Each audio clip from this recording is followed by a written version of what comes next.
Welcome to our channel, Motivate Our Soul. Please subscribe my channel. இது படிப்பு வேணும்னு நிற்கிறாங்க. இந்த பக்கத்தில் பணம் வேணும்னு நிற்கிறாங்க. நமக்கு வழங்குற மாதிரி பேசுவோம், கல்வியா செல்வமான. படிப்பு வேணும்.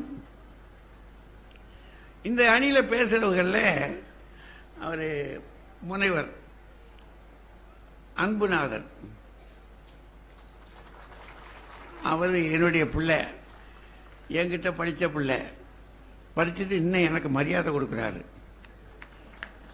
ஏன்னா இப்போல்லாம் பிடிச்ச பிள்ளையெல்லாம் கண்டா அப்படி ஒரு பாறை பார்த்து இவன் தான் என்னை கெடுத்த வேண்டான், அப்படியே சந்துக்குள்ளே புகுந்து இவன் மூஞ்சில முடிச்சுக்கிட்டு அப்படி போயிடுறான். ஆனால் அவர் இன்னைக்கு அன்று என்னைக்கு என்ன மரியாதை கொடுத்துருந்தாரோ அந்த மரியாதையை கொடுக்குறாரு. அது நான் செய்த தவம் அப்படின்னு வச்சுக்கிடணும். அப்படியே அவர் நல்லா பேசுவார். அது மட்டும் இல்லை, அவர் ஒரு பொழுதுபோக்காக மருத்துவமும் பார்க்குறாரு. நாங்கள்லாம் அவர்கிட்ட தான் போய் மருந்து எடுத்துக்கிறோம்.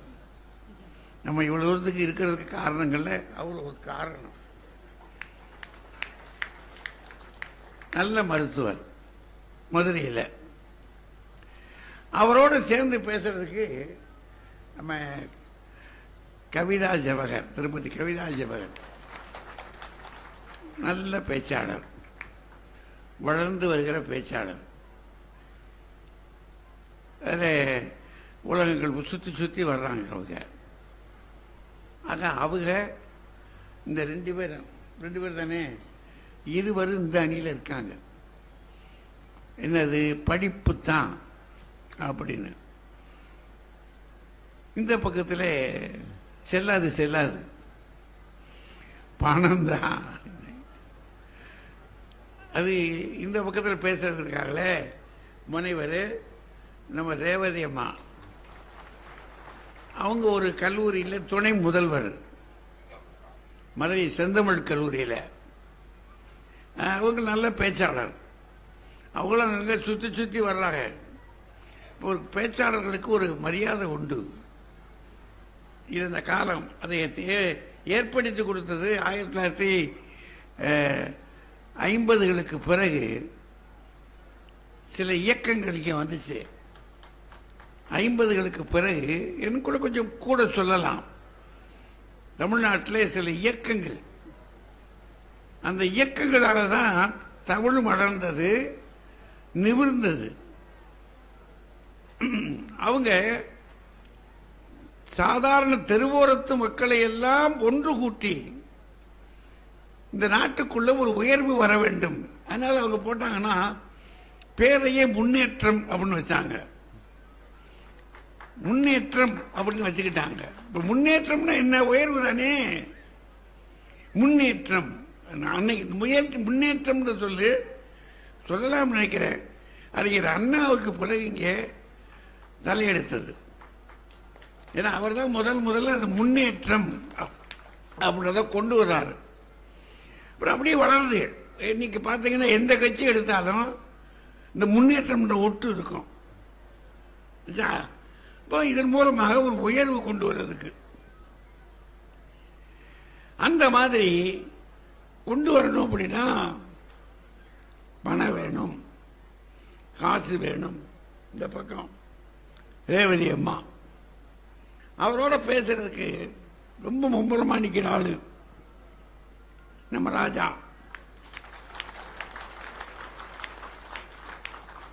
ஏன்னா தெளிவா சொல்லிடுவார் என்ன வேணும், விளங்குற மாதிரி சிரிக்க சிரிக்க சொல்லி உள்ள சொருகிடுவார். அதான விஷயம். ஒரு செய்தியை சொல்லும் போது நமக்கு இந்த கேட்டு கிருகிருத்து போய் நிற்கிற நிலையில சபக்குன்னு கருத்து சொல்லிடுவார். அதனால அவரு என்ன செய்யறாரு, உலகம் பூரா சுத்தி வர்றாரு. இப்ப ஓய்வுல வந்து சேர்ந்திருக்காரு. இங்க இப்பதான் அண்மையில் அமெரிக்காவிலேருந்து வந்திருக்காரு. அப்படின்னா பார்த்துக்கங்களேன். ஆனா இவ்வளவு சுத்தின மனுஷன் போய் சொல்லுவாரா? தெளிவா சொல்றாரு, துட்டு வேணும், பூவா வேணும், என்னமோ நினைச்சுக்கிட்டு இருக்கீங்கன்றாரு அவர். நமக்கு நெருக்கடியாக தான் இருக்கு. பைய அப்படி தட்டி பார்க்குறோம், ஆமா தானே வேணும். ஜூன் மாதம் திறந்த உடனே பைய சொல்கிறான், இப்போ புஸ்தகம் வாங்கணும், ஃபீஸ் கட்டணும், எல்லாம் சோழியெல்லாம் நிறையா இருக்குன்றான். உடனே நம்ம என்ன செய்கிறோம்? எதுக்குடா நான் அழுவேன், அவன் சொல்கிறோம்ல, எதுக்குடா நான் அழுவேன், உங்கள் ஆத்தா ஆடுற ஆட்டம் கொஞ்சம் இல்லை. அவருக்கு அதை சொல்றதுல ஒரு மன நிறைவு, தன்னுடைய வருத்தத்தை அப்படி தீர்த்துக்கிறாரு. அப்போ காசு வேண்டி இருக்குல்ல. அதனால இந்த பக்கம் பணத்து கட்சி நிற்கிது. இந்த பட்டிமன்றம் உலக மொழிகளிலேயே தமிழ்ல தான் இருக்கு. அதனால எங்களுடைய மாவட்ட ஆட்சியர் அவங்க நம்முடைய சகோதர மாவட்டம் தான், மாநிலம் தான், கேரளாவிலேருந்து வந்திருக்காங்க. அவங்களுக்கு இது புதுமையாக கேட்டிருப்பாங்க எங்கேயாவது. ஆனாலும் என்ன போட்டுக்கிட்டு இங்கிட்டு ஒன்று சொல்கிறாங்க, அங்கிட்டு ஒன்று சொல்கிறாங்க, ஒரு முடிவு இல்லாமல் கத்துறாங்க என்னத்துக்கு அப்படின்னு. ஏன்னா கருத்தரங்குகளில் வளர்ந்தவங்க. ஒரு ஐஏஎஸ் படிக்கிறதுனா எளிதான காரியமா? அவ்வளோத்துக்கு படிச்சிருக்காங்க. படித்தவங்க இதுக்கு அதான் தெரியுதுல்ல, அதான் தெரியுதுல்லைன்னா, ஆனால் சொல்ல மாட்டாங்க என்ன தெரியுதுன்னு, எது வேணும்னு சொல்ல மாட்டாங்க. இப்போதைக்கு சொன்னால் முடிவாகி போயிடும். ஆனால் அவங்க இருந்து கேட்கலாம்னு கொஞ்ச நேரம் உட்கார்ந்துருக்காங்களே, அதற்காக கூடுதலாக ஒரு நன்றி. ஏன்னா அவங்கள ஆட்சி பொறுப்பில் இருக்கிறவங்களுக்கெல்லாம் கொஞ்சம் சிரமம் இருக்கு. அதுக்கடையில் உட்காந்து கேட்குறாங்க, அவங்க நேரத்தை செலவிடுறாங்கன்னா பெரிய காரியம். அதனால் முறையான வாழ்த்து வணக்கங்களோடு கூட இப்போது இந்த நிகழ்ச்சி தொடங்குகிறது. அதனால் வாழ்க்கையில், நம்முடைய வாழ்க்கையில், தனி மனித வாழ்க்கையில், ஏன்னா சமுதாய வாழ்க்கை இருக்கு, ரெண்டு இருக்கு. நம்ம ஒரு தனி மனிதனை வச்சுக்கிடுவோம். தனி மனித வாழ்க்கையில் உயர்வு பெறவதற்கு பெரிதும் தேவை. இப்போ ரெண்டும் தேவை, அதை ஒத்துக்கிட்டோம். அதனால தான் பெரிதும் அப்படின்னு போடுறோம். தேவை எது? கல்வியா செல்வமா? இனி அவர்கள் நீங்க அவர்களை உங்க முன்னாடி இறக்கி விடுறேன். உங்களுடைய தீர்ப்பை பிறகு நான் வாங்கிக்கிறேன். நன்றி, வணக்கம். இப்போது வாழ்க்கையில் உயர்வு பெற பெரிதும் தேவை கல்வியே என்ற அணி தொடங்குகிறது. முனைவர் அன்புநாதன் அவர்கள் இப்போது தொடர்கிறார்.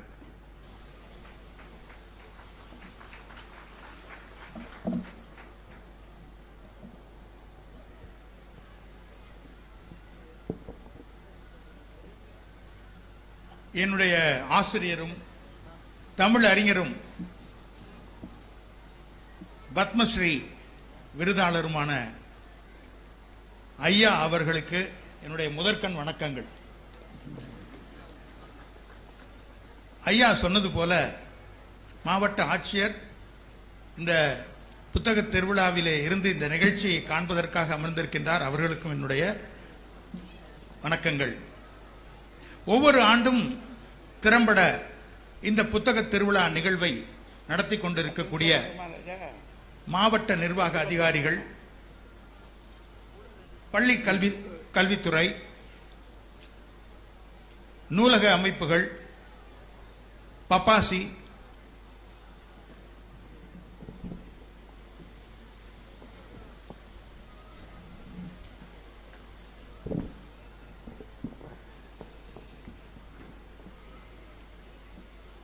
ஆகிய அனைத்து அமைப்புகளையும் சேர்ந்த அதிகாரிகள் மற்றும் அனைவருக்கும் என்னுடைய அன்பான வணக்கங்கள்.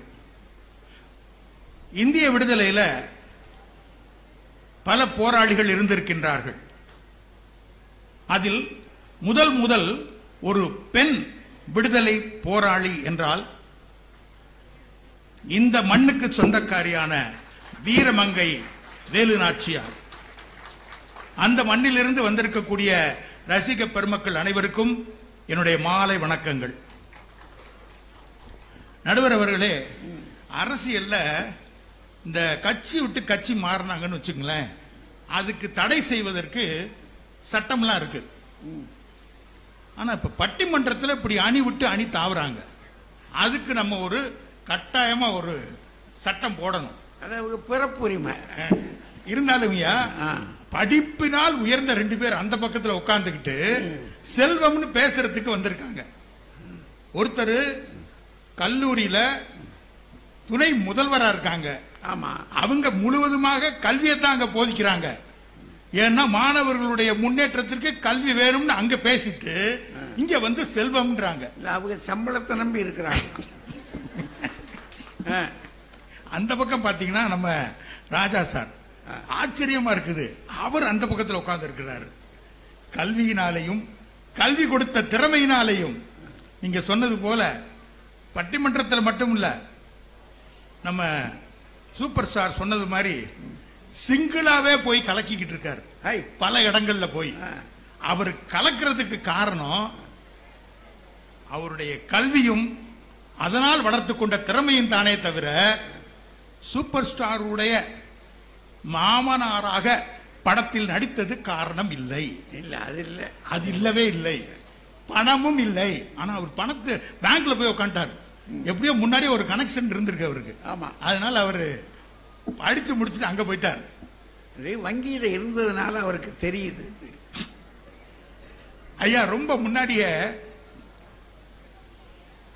அதிகார பரவல்களை பத்தி ஒருத்தர் புத்தகம் எழுதியிருக்கிறார். அமெரிக்கா நாட்டை சேர்ந்த ஆல்வின் டஃப்லர் அப்படின்னு ஒருத்தர் பவர் ஷிஃப்ட்னு ஒரு புத்தகத்தை எழுதுறார். உலகம் தோன்றிய நாளிலிருந்து இந்த அதிகாரம் எப்படி பரவி போகின்றது, நகர்ந்து போகின்றது அப்படின்றத பத்தி எழுதுறார். எழுதும் பொழுது அவர் அருமையாக ஆராய்ச்சி உள்ளது. ஒரு ஃபியூச்சராலஜிஸ்ட். அவர் என்ன சொல்றார் அப்படின்னா, முதல்ல மனிதன் தோன்றிய காலத்துல மிருகங்களோடு வேட்டையாட வேண்டி இருந்தது. ஓடி வாழ்வா சாவா போராட்டம். அன்றைக்கு பலம் மட்டுமே முக்கியமாக கருதப்பட்டது. பலசாலிகள் அன்றைக்கு அதிகாரத்தை கையிலே கொஞ்சம் நாட்களில நுணுக்கங்கள் கத்தால அல்லது ஒரு கூர்மையான ஆயுதத்தால அல்லது எப்படி போய் நேக்கா கல்வி தோன்றிய காலம் அது. இதெல்லாம் கல்விதான். அந்த மாதிரி நுணுக்கமாக வேட்டையாட தெரிந்தவர்கள் கையிலே அதிகாரம் சென்றது. கல்வியின் பக்கம் திரும்பியது. இன்னும் கொஞ்ச நாள்ல எல்லா நாள்லயும் மிருகங்கள் கிடைப்பதில்லை. இதை புரிஞ்சு சில பேர் சேர்த்து வச்சு மற்றவங்களுக்கு கொடுத்தாங்க. பணம் பொருள் சேர தொங்கியது அப்படின்னு சொல்லி அவர் எழுதிட்டு வர்றார். அருமையான ஒரு புத்தகம் அது. அதுல அடிநாதமாக ஒரு விஷயம், அதைத்தான் இங்க சொல்ல விரும்புறேன் நானு. இந்த மாதிரி இனக்குழுக்கள் இடையிலே அல்லது ஒரு சமூகத்திலே ஒரு நாட்டிலே இந்த மூன்றும் அதிகாரம் மாறிக்கொண்டே இருக்கின்றது. ஆனால் எப்பொழுதெல்லாம் கல்வி ஒரு இனக்குழுவிலோ அல்லது ஒரு நாட்டிலோ அல்லது ஒட்டுமொத்தமாக உலகத்திலோ அதிகாரத்தை கையில் எடுக்கும் பொழுதுதான் உலகத்திலே பல மாற்றங்கள் வந்திருக்கின்றன அப்படின்னு அதுல அருமையாக சொல்கின்றார். இது ஒரு ஆராய்ச்சி புத்தகம். இத ரொம்ப முன்னாடியா இவர் எழுதுறதுக்கெல்லாம் முன்னாடி நம்ம ஊர்ல சரஸ்வதி சபதத்துல அப்படின்னு ஒரு படம் எடுத்தாங்க. ஆமா, கல்வியா செல்வமா வீரமான அன்னைக்கே பேசிட்டாங்க. அது போக நம்ம முன்னோர்கள் ரொம்ப தீர்க்கமாக யோசிச்சு ஒன்றொன்றுமே முக்கியம். அதான் அதுல ஒன்னொன்றுக்கும் முதல்ல சரஸ்வதியை வச்சாங்க. அது கல்வியின் கடவுள். அப்புறம் லட்சுமி, இரண்டாவது தான் லட்சுமி, மூணாவது வீரலட்சுமி அப்படின்னு சாமி இருக்கு. ஆமா, அன்னைக்கு இதுக்கும் சாமி இருக்கு, அதுக்கும் சாமி இருக்கு. அந்த சாமி விட்டுட்டு அந்த சாமி கிட்ட போலாமா? முதல் சாமி சரஸ்வதி. கல்விதான் முதல்ல. சரி, இது மட்டும் இல்லையா, பட்டிமன்றம் இப்ப நீங்க சொன்னீங்க, இப்ப சமீப காலத்துல அதுக்கு புத்துயிர் கிடைத்தது என்று நான் நினைக்கிறேன். ஔவையார் காலத்திலேயே இந்த பட்டிமன்றம் இருந்திருக்குன்னு நினைக்கிறேன். அதுக்கு முன்னே இருந்திருக்கும். அப்ப ஔவையார்கிட்ட அப்ப இதே மாதிரி இந்த பணபலமும் படைபலமும் நிறைந்த அரசன் முக்கியமா அல்லது கல்வியிலே சிறந்த ஒரு கல்வியாளர் முக்கியமான ஒரு பெரிய ஒரு பட்டிமன்றம்னு வச்சுங்களேன். ஔவையார் தான் நடுவர். ஔவையார் அழகாக ஒரு தீர்ப்பை சொல்லுகின்றார். மன்னனும் மாசர கற்றோனும் சீர்தூக்கின் மன்னனில் கற்றோனே சிறப்புடையோன். மன்னர் தன் தேசத்தில் அவன் ஊர்ல தான் உள்ள மக்களுக்கெல்லாம் தெரியும், சான்றோர் சென்ற விடமெல்லாம் சிறப்பு என்று சொன்னார் அப்படின்னு சொல்லி ஔவையார் ஒரு அருமையாக ஒரு தீர்ப்பை கொடுத்தார். ஆனா மன்னருங்க நினைச்சா புறப்பட்டு போலாம், நம்ம காசுல போயிட்டு வரலாம். ஆசரை கட்டணும், நம்ம போக முடியுமாங்க? ஆனால் எங்கு சென்றாலும் இதுதான் சிறப்பு. கொஞ்ச நாளைக்கு முன்னாடியா பண மதிப்பிழப்பு வந்தது. கல்வி மதிப்பிழப்பு செய்ய முடியுமா? பண மதிப்பிழப்புன்னு மக்கள் அவ்வளவு கஷ்டப்பட்டாங்க. ஒண்ணும் இல்ல, ஆனால் அவ்வளவுதான், இனிமே படிச்சதுதான் உனக்கு காணா போக போகுது அப்படின்னு சொன்னா எங்க நடக்குமா? அதனால தான் கல்வி முதல் இடத்துல நிக்குதியா. இல்லாட்டினா பணம் அது வரும் போகுமையா? ஆனா கல்விதான் முதல் இடத்திலே என்றும் நிற்கும், அதை அழிக்க முடியாது. அது மட்டும் இல்லையா, இப்ப வறுமையோட இவங்க எல்லாம் சொல்லுவாங்க இடையில, கொஞ்ச நேரத்துக்கு அப்புறம் அவங்க சொல்லுவாங்க நினைக்கிறேன், இந்த வறுமையும் கல்வியும் ஒன்னோட ஒண்ணு சேர்ந்ததும்பாங்க. திருவிளையாடல் ஒரு வசனம் வரும், அதை வச்சு சொல்லுவாங்க. அதெல்லாம் கிடையாதுயா, பிரிக்க முடியாது எதுவோ அப்படின்னு வரும். உடனே இவங்க ரெண்டு பேரும் சொல்லுவாங்க, ஆனா அதெல்லாம் சொல்ல முடியாது. ஏன்னா இந்த வறுமைன்றது படிச்சவன்ட்டும் இருக்கும், படிக்காதவன்ட்டும் இருக்கும். அது கல்விக்கு அதுக்கு சம்பந்தம் கிடையாது, அவருடைய வாழ்க்கை முறையை வச்சுதான் அது. இப்ப இப்படி யோசிச்சு பார்ப்போம். பாரதியார் பெரிய மகா கவி, வறுமையிலே வாடினார். ஒருவேளை அவரு கொஞ்சம் மாத்தி பாடியிருந்தான்னு வச்சுக்கோங்க. உச்சி மீது வாண்டிட்டு வீழுகின்ற போதிலும் அச்சமில்லைன்னு பாடினவரு, அச்சமில்லை அச்சமில்லை எங்களுக்கு கூட பிரிட்டிஷ்காரன் இருக்கான், எங்களுக்கு அச்சமில்லை அச்சமில்லைன்னு பாடி இருந்தார்னு வச்சுங்க, பணக்காரரா இருந்திருப்பாரு அவரு. யானறிந்த மொழிகளிலே தமிழ் மொழி போர்னு சொல்றதுக்கு பதிலா ஆங்கில மொழி போர் ஒண்ணுமே இல்லைன்னு சொல்லி இருந்தாருன்னா பெரிய ஆளா இருந்திருப்பாரு அவர். ஆனால் அதுக்கு அதனால நான் சொல்ல வர்ற விஷயம், இவங்க சொல்லுவாங்க அந்த அதெல்லாம் கிடையாது, கல்வி என்பது என்றைக்குமே அதுதான் முதலிடத்துல நிக்குது வாழ்க்கையில முன்னேற்றுவதற்கு. இது மாதிரி இந்த செல்வம் எல்லாம் இரண்டாவதா தான் பின்னால வரும். செல்விக்கும் அதாவது கல்விக்கும் வறுமைக்கும் எந்த விதமான சம்பந்தமும் கிடையாது. சரி சரி, அருமை. அதே போல ஒரு அதாவது 1980கள் நினைக்கிறேன், அமெரிக்காவில் ஒரு மிகப்பெரிய பொருளாதார மந்த நிலை வந்தது. இப்ப நம்ம ஊர்ல தங்கம் விலை கிடுகிடுன்னு ஏறிக்கிட்டு இருக்கு இல்லையா, அது போல அன்னைக்கு அவங்க அங்க அங்க நம்ம ஊர்ல பவுன் சொல்றோம், அங்க அவுன்ஸ் சொல்லுவாங்க. அவுன்ஸ் எப்பவுமே 200 ரூபா 300 ரூபா வித்துக்கிட்டு இருந்த தங்கம் என்று உயர்ந்து $800 $900 போயிடுச்சு.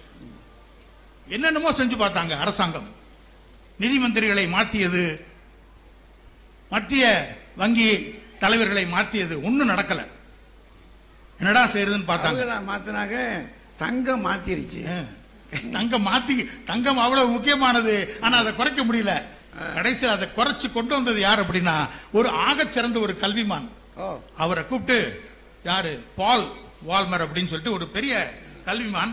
அவருக்கு அரசியலுக்கு சம்பந்தம் இல்லை, ஆனா அரசாங்கம் அவரை நிதி மந்திரியாக போட்டது. போட்டு கரெக்டா 6 மாசத்துல ஏற்கனவே $300 இருந்ததை விட குறைவாக $200 கொண்டு வந்தார். ஒரு கல்விமானால் ஒரு நாட்டையே முன்னேற்ற முடியும், ஒரு நாட்டையே அழிவு பாதையிலிருந்து காப்பாற்ற முடியும். அந்த அளவிற்கு கல்வியானது முக்கியமானது. குடும்பத்தை மட்டும் இல்லையா, தனி மனிதனை மட்டுமல்ல, நாட்டையே உயர்த்தக்கூடியது, நாட்டையே காப்பாற்றக்கூடியது. அதே மாதிரி இன்னும் ஒரு சிறிய விஷயம் சொல்லணும் அப்படின்னு சொல்லி சொன்னா, கல்வி அப்படிங்கிறது நம்ம நினைக்கிறோம், அதாவது ஒவ்வொரு காலகட்டத்திலும் அது மாறிக்கிட்டே இருக்குது. நீங்க சொன்ன மாதிரி முன்னாடி எல்லாம் ரொம்ப குறைவான காசு, ரொம்ப கம்மியான காசு இருந்தாலும் அதை வாங்குறதுக்கு சம்பாதிக்கிறதுக்கு அவ்வளவு கஷ்டமா இருந்த சூழ்நிலை. ஆனா அதுலயும் கூட படிப்பதற்கு அவ்வளவு கஷ்டப்பட்டார்கள். இந்த பாயிண்ட் கூட அவங்களுக்கு சொல்றோம்னு அவங்க நினைப்பாங்க, அப்படி கிடையாது. இன்னைக்கு பாருங்க,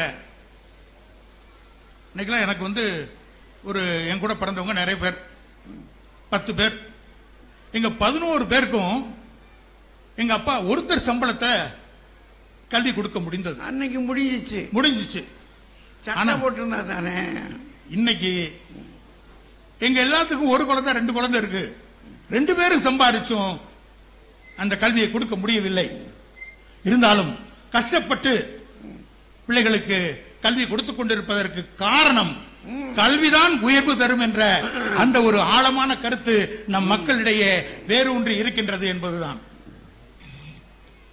அதனால கல்வி என்பது எந்த காலத்திலும் நமக்கு உள்ளே இருந்து நம்மை முன்னேற்றுகின்றது. பணம்னு ஓடிக்கிட்டு இருக்கவங்கள்ட்ட ஒரு சாம்ராஜ்யத்தை கொடுத்தாலும் சரி, அதை சாம்பலாக்கி சமுத்திரத்திலே கரைத்து விடுவார்கள். கும்பாபிஷேகத்துக்கு போயிடுவாங்களோ மகா கும்பமேளாவுக்கு. ஏன்னா அது அறியாமையை விதைத்து அழிவு பாதைக்கு இட்டு செல்லும். ஆனா கல்வி அப்படிங்கிற அற்றம் காக்கும் கருவி இருக்குதே, அது அறிவொளியை பாய்ச்சி வாழ்க்கையை உயர்த்தக்கூடிய மிக ஒரு முக்கியமான விஷயம். அதனால கல்விதான் சிறந்தது, கல்விதான் உயர்த்தும், செல்வம் அல்ல என்ற ஒரு நல்ல தீர்ப்பை நடுவர் அவர்கள் வழங்க வேண்டும் என்று கேட்டுக்கொண்டு, இதுகாரும் அருமையாக கேட்டுக்கொண்டிருந்த உங்கள் அனைவருக்கும் நன்றி கூறி, நல் வாய்ப்பிற்கும் நன்றி கூறி விடைபெறுகின்றேன். நன்றி, வணக்கம். எங்கய்யா அமெரிக்காவுக்கு போயிருக்காருயா? அமெரிக்க அறிஞர் சொன்ன செய்தியை எடுத்து அது மட்டும் இல்லை, அமெரிக்காவிலேயே எதை மாத்துறதுக்கு முயற்சி பண்ணிருக்காக பாருங்க. தங்க விலை ஏறுற போது அதை கட்டுப்படுத்துறதுக்கு ஆளை கூட்டிட்டு வந்திருக்காங்க. யாரு? காசுக்காரனையா? இப்ப அமெரிக்காவில் எலான் மஸ்க கூட்டிட்டு வந்திருக்காங்க. இவர் சொல்றாரு, அங்க எலான் மஸ்க கூட்டிட்டு வந்து அவர் பெரிய காசுக்கார், நம்ம ஊருக்குள்ள தொழில் செய்ய வர போறாரு. ஆனா இவர் சொல்றாரு, அந்த காலத்திலே ஒரு கல்வி அறிஞனை கொண்டாந்தாங்க, அவனை வச்சு உன்னுக்கு கொண்டாந்தாங்க. அது அப்படின்னா கல்விதான் நம்மளை உயர்த்தும் அப்படின்றார். செல்வம் அழிஞ்சு போகும், கல்வி அழியாது. கல்வி நம்ம உயர்த்தும் அப்படின்றார். படிச்சிருக்காங்க, பார்த்து சொல்லணும்னு நினைக்கிறார். நம்ம கட்சியும் ஊருக்குள்ள அவங்க என்ன சொல்ல வருவாங்க, அது இப்படி மாற்றுவாங்க, அதையும் நான் இப்படி சொல்றேன் அப்படின்னு சொல்லி சொல்றாரு. இப்போ நமக்கு இதை கேட்குற போது, ஓ இப்படி விஷயம் இருக்கா அதில், நமக்கு தெரியலையப்பா, யோசிக்கிறோம். இப்போ அடுத்த கட்சி என்ன சொல்றாங்கன்னு பார்ப்போமே. காசு கட்சி, ஏன்னா அது இப்போ எக்கச்சக்கமாக பேர் வச்சிருக்கு. இதுக்கு படிப்பு, கல்வி, ஓதுதல் இவ்வளவுதான் இருக்கு. இதுக்கு காசு, பணம், துட்டு, எத்தனை மணி, டப்பு, எத்தனை பேர் இருக்கு அதுக்கு. 1 2 அதை எப்படின்னு காட்டின உடனே பையன் இப்படி திட்டம் அடிக்கிறான். அப்படி அதை பார்க்கும்போதே அவனுக்கு மகிழ்ச்சி விடுது. துட்டை பார்த்த உடனே பள்ளிக்கூடத்துக்கு போடான்னா நம்ம பையன் முக்குறா முணங்குறான். ஆனால் காசை கொடுத்து வாங்கி தரோம்னா அதான் பின்னாடியே தர்றான். இப்போ பணத்துக்காரங்க என்ன சொல்றாங்கன்னு கேட்கணும்ல. வாங்கம்மா,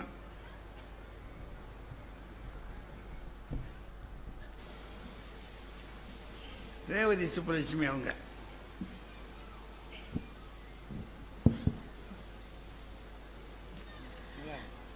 நான்காவது புத்தக திருவிழாவினை மிக சீரோடும் சிறப்போடும் ஏற்பாடு செய்து நடத்தி கொண்டிருக்கும் சிவகங்கை மாவட்ட நிர்வாகத்தை சார்ந்த சான்றோர் பெருமக்களே, இந்த அருமையான பட்டிமன்றத்தின் நடுவராக வீற்றிருந்து நல்லதொரு தீர்ப்பை வழங்க இருக்கின்ற எங்கள் வணக்கத்துக்குரிய தமிழறிஞர் ஐயா அவர்களே, பட்டிமன்றத்தில் எங்களோடு வாதிட வருகை தந்திருக்கும் சகோதர சகோதரிகளே, இந்த புத்தக திருவிழாவில் ஒரு மாபெரும் மாநாட்டு திடல் போல பார்வையாளர்களாக பெருகி வருகை தந்திருக்கக்கூடிய சிவகங்கை வாழ் அன்பு சொந்தங்களே, உங்கள் அனைவரையும் வணங்கி மகிழ்கின்றேன். நடுவர் அவர்களே, வாழ்க்கையில் உயர்வு பெற எது அதிகமாக தேவை அப்படின்னு ஒரு கேள்வி கேள்வி. ஆமா, இப்ப இதற்கு எனக்கு முன்னால் பேசிய வணக்கத்துக்குரிய டாக்டர் ஐயா பேசும்போது அமெரிக்கா வரைக்கும் நம்மளை கூட்டிட்டு போய் சுத்தி காட்டி கூட்டிட்டு வந்து விட்டுட்டாங்க இல்லையா? நமக்கு தெரியாதுல்ல. ஆமா, தெரியாது, நாங்க போகல ஐயா.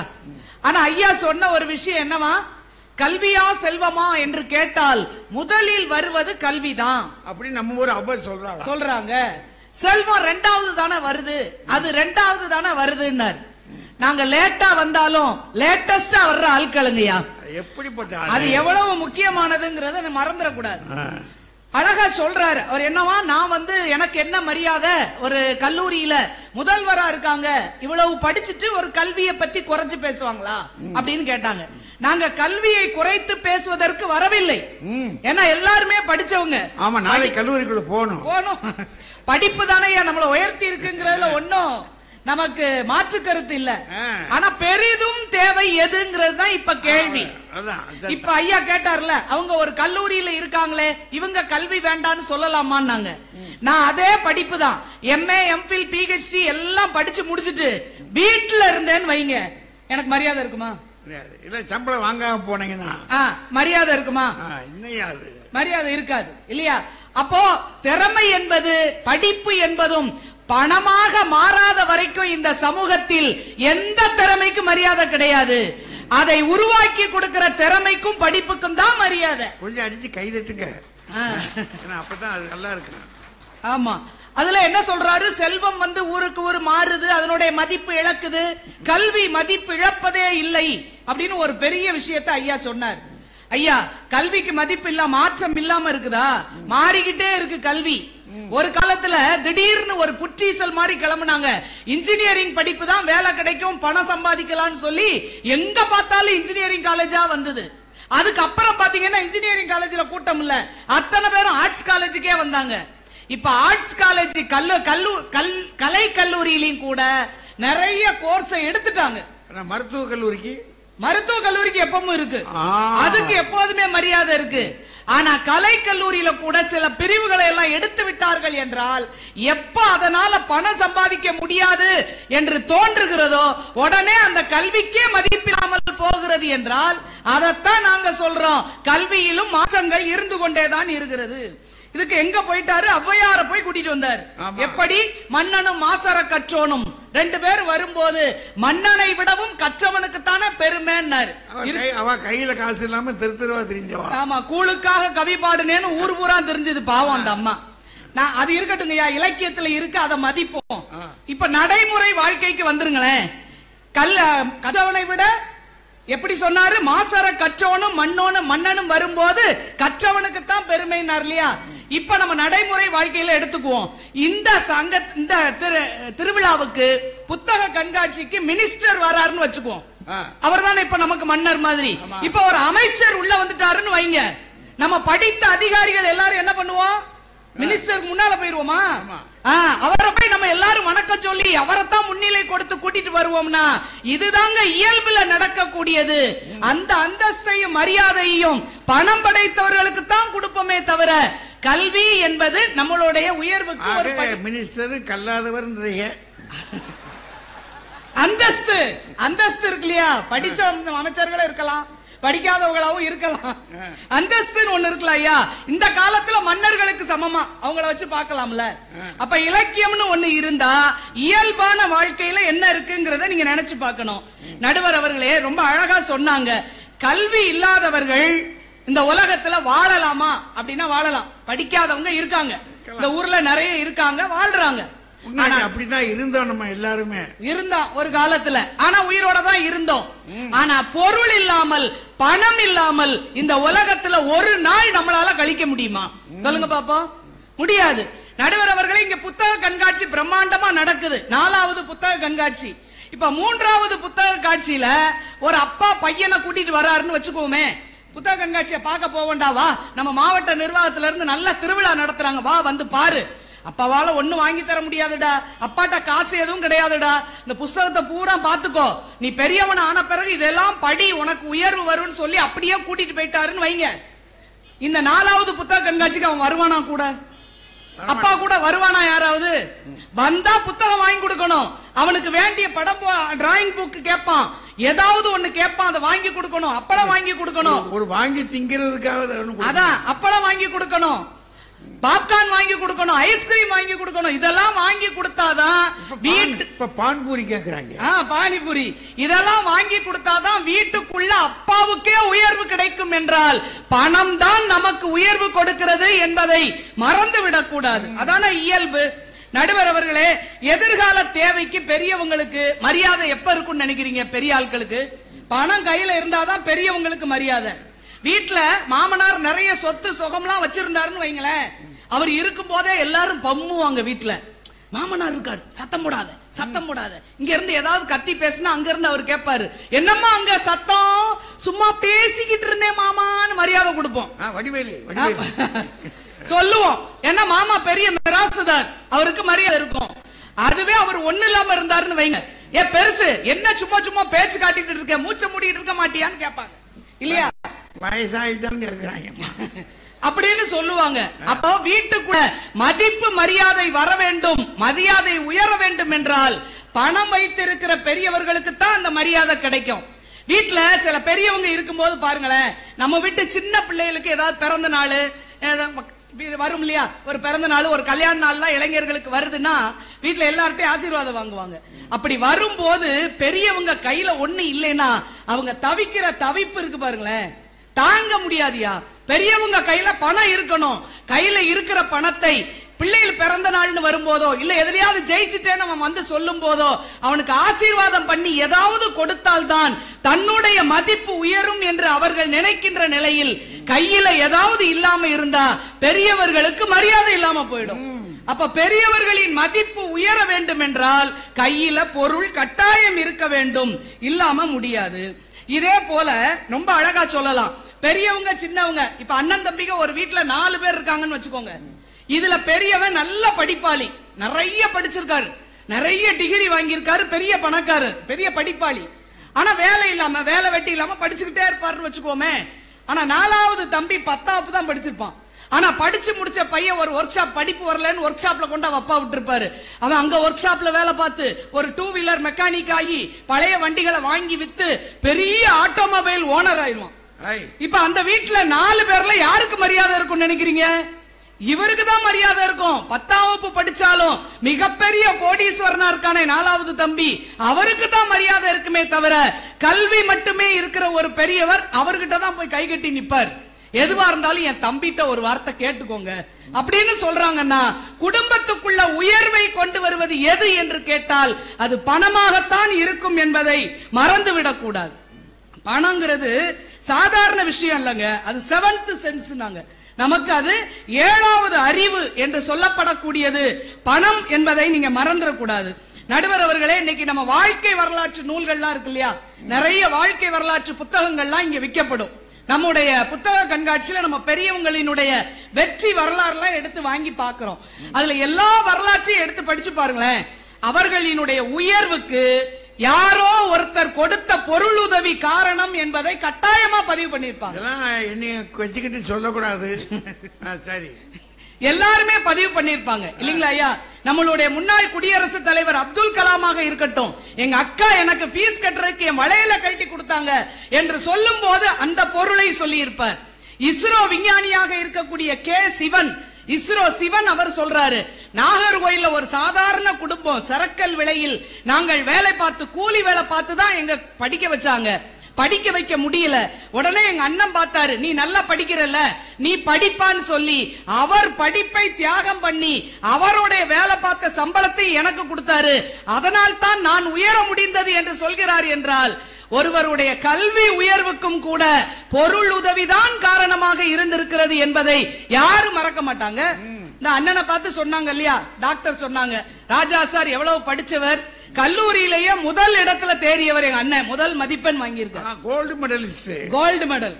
அப்ப படிப்பாளி தான். ஆனா அவர்கள் வந்து கல்லூரியில சேரணும்னு நின்னப்போ அவருக்கு நீங்க உதவி செஞ்சீங்கங்கறத அவர் அடிக்கடி பதிவு பண்ணியிருக்காரு. அப்படியே சொன்னாரு. ஆமா, அது உண்மையா இருக்காதுமா. அவர் சொல்றாரு, அப்படி ஒரு உயர்த்தி விட வேண்டும் என்றாலும் ஒரு பொருளை கொடுத்து தூக்கி விடும் போதுதானங்க அடுத்த உயர்வு நமக்கு வந்து சேரும். இல்லாட்டா அங்கேயே நின்று போயிட மாட்டோமா?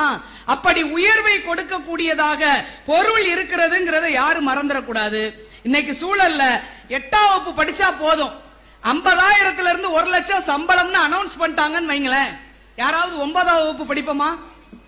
தேவையில்லை, படிக்க மாட்டோம் இல்லையா? இந்த எதிரணியில இருந்து 2 பேர் கல்வி கல்வின்னு பேசுறாங்களே, அன்பு தோழி கவிதா ஜவஹர் இருக்காங்க, அவங்க பையனை கொண்டு போய் சும்மா படிப்பா, நீ ஏதாவது படி, உனக்கு விரும்பினத படின்னு சொல்லல, எந்த படிப்பு படிச்சா பெரிய சம்பளம் வாங்கலாம், ஏஐ படிச்சாதான் நிறைய வேலை கிடைக்கும், நல்ல கோர்ஸ் இப்போ அப்படின்னு சொல்லி பக்கத்துல எல்லாம் இல்லன்னு சொல்லி செல்ல பிள்ளைய கொண்டு கோயம்புத்தூர்ல படிக்க வச்சிருக்காங்க. ஏன்? அத படிக்க வச்சாதான் இவனுக்கு பணம் நிறைய சேர்க்க முடியுங்கிற ஒரு எண்ணம் இருக்கிறதுனால தான் அங்கே கொண்டு விட்டு இருக்கிறார்கள் என்றால், நடுவர் அவர்களே, கல்வி என்பது ஒரு கருவி. ஆனா அந்த கருவியை நமக்கு கொடுப்பதற்கு பணம் தான் அந்த உயர்வை தீர்மானிக்கிறது. இப்ப படிச்சா போதும்ல, எந்த காலேஜ்ல படிச்சா என்ன, கல்வி தானே, எந்த கல்லூரியில படிச்சா என்ன. ஆனா என்ன பாக்குறோம், +2 முடிச்ச உடனே என்ன எடுத்து பாக்குறோம், எந்த காலேஜ்ல படிச்சா கேம்பஸ் இன்டர்வியூ வரும், உடனே வரும், நிச்சயமா வரும். எந்த இன்டர்வியூல போய் சேர்ந்தா படிச்சுக்கிட்டு இருக்க வேலை, பெரிய வேலை கிடைக்கும், எந்த கல்லூரியில போய் எந்த படிப்பை எடுத்து படித்தால் வெளிநாடுக்கு சென்று சம்பாதிப்பதற்கான வாய்ப்பு வரும்.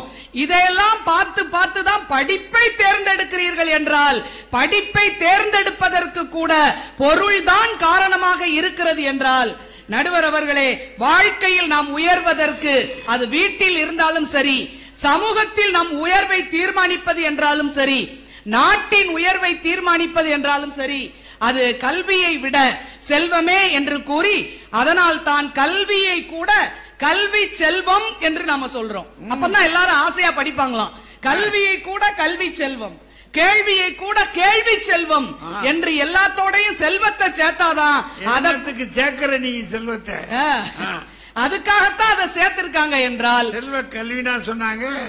கல்வி செல்வம், செல்வம். பாரதியார பத்தி இவர் ஐயா அவ்வளவு சொன்னார், டாக்டர் சார் அவ்வளவு சொன்னார். ஆனா அந்த பாரதி பட்ட பாடு பாவம் இல்லையா ஐயா? அவரே வேண்டாரு, கணக்கும் செல்வம் 100 வயது இவையும் தர அருள்வாயே என்று சக்தியிடம் அவரும் வரம் வேண்டுகிறார் என்றார், கெஞ்சுறார், எனக்கு செல்வத்தை கொடு என்று கேட்கிறார் என்றால், அவர் கடைசியில் அவர் உயிர் போறதுக்கு கூட யானை மிதித்தது மட்டுமல்ல, வீட்டில் இருந்த காலி பானைகளும் தான் என்று சொல்கிறார்கள் என்றால், வாழ்க்கையில் உயர்வதற்கு கல்வி ஒரு கருவி. ஆனால் அந்த கல்வியவே கொடுக்கக்கூடியதாக செல்வமே இருப்பதால் வாழ்வில் உயர்வுக்கு பெரிதும் தேவை செல்வமே என்று கூறி வாய்ப்புக்கு நன்றி பாராட்டி விடைபெறுகிறேன். நன்றி, வணக்கம்.